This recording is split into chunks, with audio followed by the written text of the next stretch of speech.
लक्ष्मी दिवाकर। इस वीडियो में हम बात करने वाले हैं एजुकेशन के यूनिट 2 से लेसन नंबर 1, यानी कि हमने कल जो है इसका पार्ट 1 कंप्लीट किया था। पार्ट 1 में हमने समाजीकरण की आवश्यकता और विशेषताओं के बारे में चर्चा की थी। आज की वीडियो में आपको बताने वाला हूँ कि समाजीकरण के कारक क्या-क्या हैं, ठीक है? तो ये अच्छी तरीके से हम लोग यहाँ पर वीडियो को कवर करते हैं। देखो, सबसे पहला इसमें बोला गया है कि किसी व्यक्ति का समाजीकरण अचानक नहीं होता। अगर हम बात करें किसी व्यक्ति का समाजीकरण, हमने जो कल की वीडियो में कंफर्म किया था ना कि वो अचानक से नहीं होता, वो एक प्रक्रिया है जो कि धीरे-धीरे आगे तक चलती है। बल्कि ये अनवरतन चलने वाली एक प्रक्रिया है जिसमें एक व्यक्ति विशेष समाज में किस प्रकार रहना है, ये सीखता है। और इस विषय में वो किम्बल यंग है, इन्होंने क्या बोला है? इन्होंने बोला है कि भाई समाजीकरण के संबंध में कहना उनका ये है कि समाजीकरण से जो अभिप्राय है, वो है कि व्यक्ति जो है अपनी जन रीतियों को, अपनी रूढ़ियों को, रिवाजों को, नियम और संस्कृति की अन्य विशेषताओं को सीखता है, ठीक है? वह अपने आप को, अपने मूल्यों और अपने उद्देश्यों को पड़ोस, वर्ग, समुदाय से परिचित कराता है। तो ये सारी चीजें किसमें आती है? समाजीकरण के कारक में आती है। आप देखो, इसमें बताया गया कि कौन-कौन से ऐसे कारक हैं जो समाजीकरण की प्रक्रिया में अपना योगदान देते हैं। तो उसमें सबसे पहला योगदान किसका है? माता-पिता का। तो सबसे पहला पॉइंट आपका क्या बनेगा इसमें?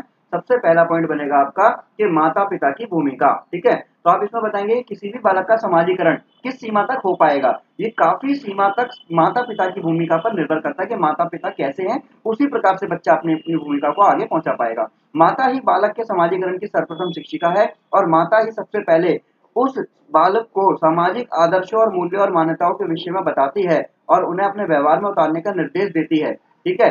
अब माता है जो क्या करती है, एक बच्चे को केवल उसके आदर्श जो है, उसकी मान्यताएं जो है, वो अपने उसके व्यवहार में कैसे उतारेगा, कैसे उसको लेकर आएगा। पिता इस बात को सुनिश्चित करता है कि वह उन आदर्शों का पालन निष्ठापूर्वक कर रहा है या नहीं कर रहा है। इसलिए किसी भी व्यक्ति के समाजीकरण में जो है परिवार में सॉरी माता पिता की जो भूमिका है, एक महत्वपूर्ण भूमिका होती है। तो ये पहला पॉइंट होगा आपका। उसके बाद दूसरा पॉइंट है आपका परिवार। तो अब समाजीकरण के अंतर्गत अगर हम बात करें इसके कारक में, तो दूसरा पॉइंट है कि परिवार की क्या भूमिका है। तो परिवार ही वह स्थान है जहाँ सर्वप्रथम बालक क्या करता है? समाजीकरण का पाठ सीखता है। सबसे पहले उसकी जो लर्निंग है वो समाजीकरण की कहाँ से स्टार्ट होती है? उसकी फैमिली से, उसके परिवार से।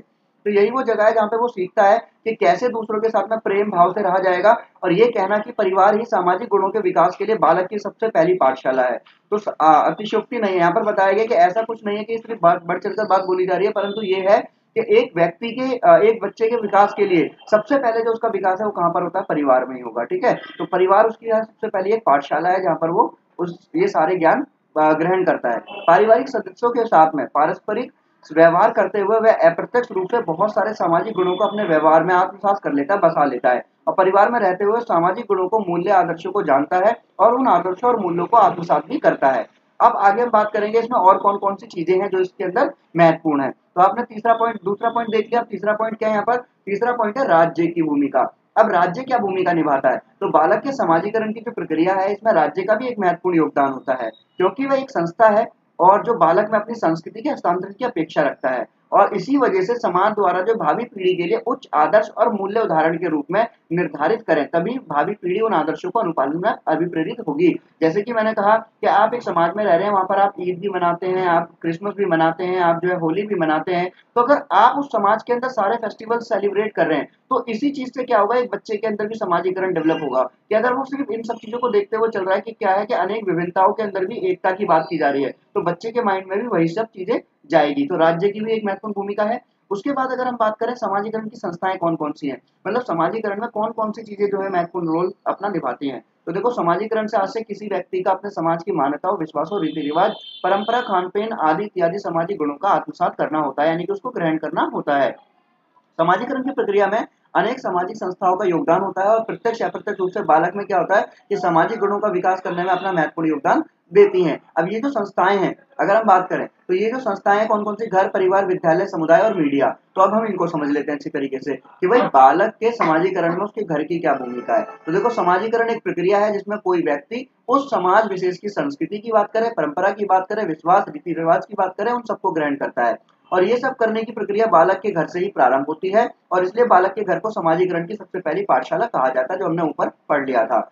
घर को समाजीकरण की प्रथम पाठशाला स्वीकार करते हैं और ये भी बोलते हैं कि पाठशाला की प्रथम शिक्षिका जो है वो कौन है? माता होती है। और माता ही बालक को समाज में किस प्रकार रहना चाहिए, किन किन सामाजिक दायित्वों का निर्वहन करना चाहिए, समाज उन बालकों से क्या क्या अपेक्षा रखता है, इन सब बातों का बोध जो है सर्वप्रथम कौन कराता है, माता कराती है। ठीक है, माता द्वारा ये सारी चीजों का बोध कराया जाता है। समाजीकरण की प्रक्रिया में केवल माता का योगदान आवश्यक होता है, अपितु घर के अन्य सदस्यों को भी अपने दायित्वों को ठीक प्रकार से निर्वाह करना चाहिए। ऐसा नहीं सिर्फ कि माँ ने अपना तो योगदान दे दिया, माँ अपना दायित्व पूरा निभा रही है, परंतु घर के लोग जो है इस चीज पे बिल्कुल ध्यान नहीं दे रहे हैं। तो घर में बालक के समाजीकरण की प्रक्रिया का शिक्षण भी कभी सीमा तक अनौपचारिक होता है, अर्थात वह बहुत सारे सामाजिक गुणों को परिवार के सदस्यों द्वारा आपस में किए जा रहे व्यवहार को देख सीखता है, और वह वैसे आपस में एक दूसरे के साथ में किस प्रकार से रहते हैं, घर में बड़े बुजुर्गों का आदर सम्मान किस प्रकार से होता है, और परिवार के सभी सदस्य आपस में किस प्रकार का व्यवहार करते हैं, वे एक दूसरे के सुख दुख में किस प्रकार सम्मिलित होते हैं, और बहुत सारी ऐसी बातें हैं जिनमें बालक प्रत्यक्ष और अप्रत्यक्ष रूप से सामाजिकरण गुणों को घर के अंदर रहकर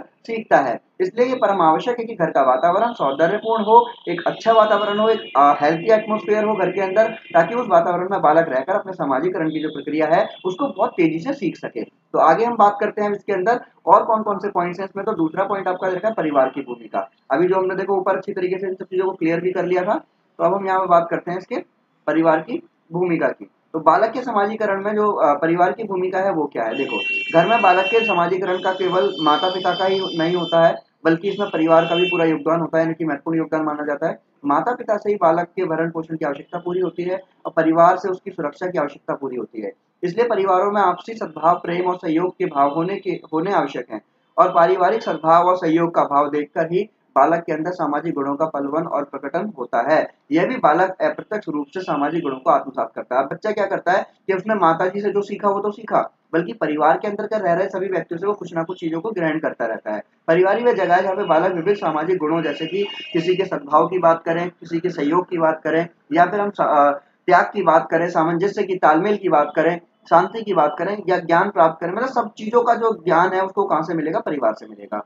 आगे बताया गया कि जो बालक है, अगर परिवार बालक में सामाजिक गुणों के विकास के कार्य के लिए करने में असफल होता है, तो उसे असफलता का प्रभाव न केवल बालक के समाजीकरण की प्रक्रिया में पड़ेगा। अगर बच्चा जो है सामाजिक गुणों के विकास करने में असफल होता है, तो इसमें सिर्फ ये नहीं कि बच्चे के ऊपर ही विकास पड़ रहा है, वो असर पड़ रहा है, बल्कि समाज भी अपनी संस्कृति और परंपराओं के संरक्षण और हस्तांतरण में असफल हो जाता है। और इसलिए अत्यंत आवश्यक है कि बालक अपने परिवार के समाजीकरण की प्रक्रिया में अपनी भूमिका को प्रभावी तरीके से निर्वाह करते हैं, यानी कि व्यतीत करते हैं, और तभी समाज अपनी संस्कृति के संरक्षण और हस्तांतरण में सफल हो पाएगा या फिर हो सकेगा। उसके बाद हम बात करें, यहाँ पर देखो बात आती है किसकी, विद्यालय की भूमिका। विद्यालय की भूमिका मतलब क्या है कि बालक के जन्म से 3 या 5 वर्ष तक समाजीकरण की प्रक्रिया के घर में और परिवार अपना योगदान देता है, ठीक है, स्टार्टिंग के अंदर। और बालक अनौपचारिक तरीके से सामाजिक गुणों को जानता है और उन्हें अपने व्यवहार में आत्मसात करता है, यानी कि उसको ग्रहण करता है। 3 या 5 वर्ष के पश्चात अगर हम बात करें, तो सर्वप्रथम औपचारिक तरीके से जहाँ पर सामाजिक गुणों का ज्ञान और स्वीकार करने का निर्देशन प्राप्त होता है, वह बालक का विद्यालय ही है, जहाँ पे विद्यालय में ही वह औपचारिक और अनौपचारिक तरीके से सामाजिक गुणों का ज्ञान प्राप्त करता है। विद्यालय में बालक के सामाजिक गुणों के विकास की प्रत्यक्ष रूप से जिम्मेदारी शिक्षक के पास होती है। अब देखो विद्यालय की भूमिका क्या है कि बालक का सामाजिकरण जो करेगा वो कौन करेगा, शिक्षक की भूमिका वहां पर ज्यादा है, और शिक्षक ही भावी पीढ़ी में सामाजिक गुणों और संस्कृति और विश्वासों का हस्तांतरण करता है। इसलिए शिक्षक को राष्ट्र या समाज का निर्माता कहा जाता है। अब इसलिए क्या बोला जाता है कि शिक्षक जो है वो कौन है, समाज का या राष्ट्र का निर्माता है। विद्यालय को समाज का प्रतिबिंब भी कहा जाता है। अब इसमें जॉन डीवी ने क्या बोला, उन्होंने कहा कि विद्यालय समाज का एक लघु रूप है। विद्यालय में शिक्षक बालक के समाजीकरण के रूप में कुछ योगदान देता है। वो कौन कौन से योगदान है वो देख लेते हैं। सबसे पहला इसमें बताया गया है कि शिक्षक भी सामाजिक गुणों से ओतप्रोत होता है और अपने बालक के शिक्षक के आचरण को देखकर ही अपने आचरण को व्यवहार में उतारता है, यानी कि एक टीचर जिस तरीके से व्यवहार करेगा वही व्यवहार जो है बच्चा भी उसको देखकर सीख जाता है, ठीक है। बालक लोक व्यवहार का प्रशिक्षण विद्यालय में ही प्राप्त करता है, और उस प्रशिक्षण को देने की प्रत्यक्ष जिम्मेदारी जो है शिक्षक की होती है। और शिक्षक का आचरण भी आदर्शपूर्ण होना चाहिए, इसलिए शिक्षक को आचार्य भी कहा गया है। और आचार्य से आशय होता है जो विद्यार्थियों को आचरण ग्रहण कराता है, ठीक है। आचार्य का मतलब क्या है, जो कि आचरण ग्रहण कराने वाला होता है।